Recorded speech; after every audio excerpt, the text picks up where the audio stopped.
श्रीविष्णु सहस्रनामस्तोत्रम्। श्रीपरमात्मने नमः। नारायणं नमस्कृत्य नरं चैव नरोत्तमं देवीं सरस्वती व्यासं ततो जयमुदीरयेत्। ॐ अथ सकलसौभाग्यदायकं श्रीविष्णुसहस्रनामस्तोत्रम्। हरि ओम्। शुक्लाम्बरधरं विष्णुं शशिवर्णं चतुर्भुजं प्रसन्नवदनं ध्यायेत् सर्वविघ्नोपशान्तये।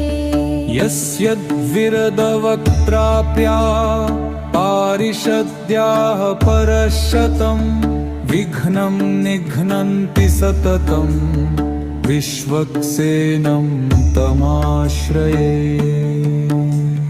व्यासं वसिष्ठनप्तारं शक्ते पौत्रमकल्मषं पराशरात्मजं वन्दे शुक्तातं तपोनिधिम्। व्यासाय विष्णुरूपाय व्यासरूपाय विष्णवे नमो वै ब्रह्मनिधये वसिष्ठाय नमो नमः।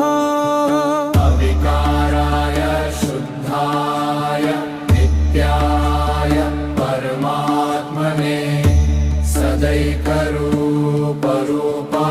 विष्णवे सर्वजिष्णवे। वस्य स्मरणमात्रेण जन्म संसारबन्धनात् विमुच्यते। नमस्तस्मै विष्णवे प्रभविष्णवे।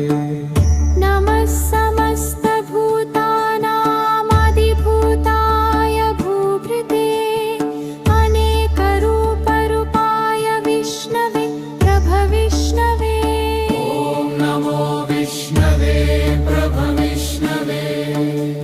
श्रीवैशम्पायन उवाच श्रुत्वा धर्मानशेषेण पावनानि च सर्वशः युधिष्ठिरः शान्तनवं पुनरेवाभ्यभाषतः। युधिष्ठिर उवाच किमेकं दैवतं लोके किं वाप्येकं परायणं स्तुवन्तः कमर्चन्तः प्राप्नुयुर्मानवा शुभम्। को धर्मः सर्वधर्माणां भवतः परमो मतः किं जपन्मुच्यते जन्तुर्जन्म संसारबन्धनात्। भीष्म उवाच जगत्प्रभुं देवदेवमनन्तं पुरुषोत्तमम् स्तुवन्नाम सहस्रेण पुरुषः सततोत्थितः। तमेव चार्चयन् नित्यं भक्त्या पुरुषमव्ययम्। ध्यायन् स्तुवन् नमस्यंश्च यजमानस्तमेव च। अनादिनिधनं विष्णुं सर्वलोकमहेश्वरम् लोकाध्यक्षं स्तुवन् नित्यं सर्वदुःखातिगो भवेत्।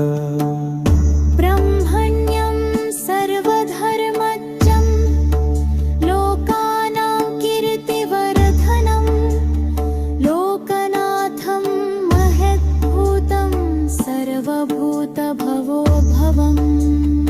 एष मे सर्वधर्माणां धर्मोऽधिकतमो मतः यद्भक्त्या पुण्डरीकाक्षं स्तवैरर्चिन्नरः सदा। परमं यो महत्तेजः परमं यो महत्तपः परमं यो महत्तमः परमं यः परायणम्।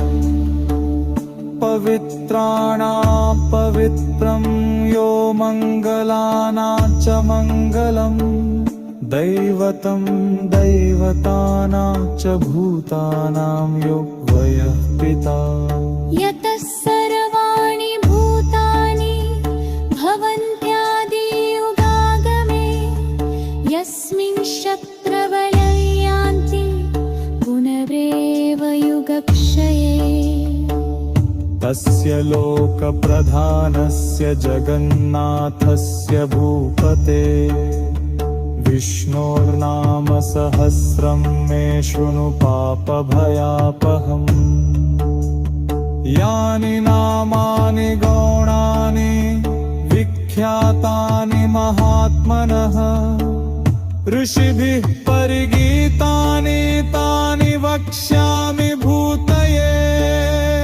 ऋषिर्नाम्नां सहस्रस्य वेदव्यासो महामुनिः छन्दोनुष्टुप् तथा देवो भगवान् देवकीसुतः अमृतांशुद्भवो बीजं शक्तिर्देवकी नन्दनः वृषामा हृदयं वस्य शान्तरते विनियोच्यतम् विष्णु जिष्णुं बभाविष्णुं तभविष्णुं महेश्वरी तमीकरो तदैतां वन्दमानी पुरुषोत्तम कुर्वन्यासः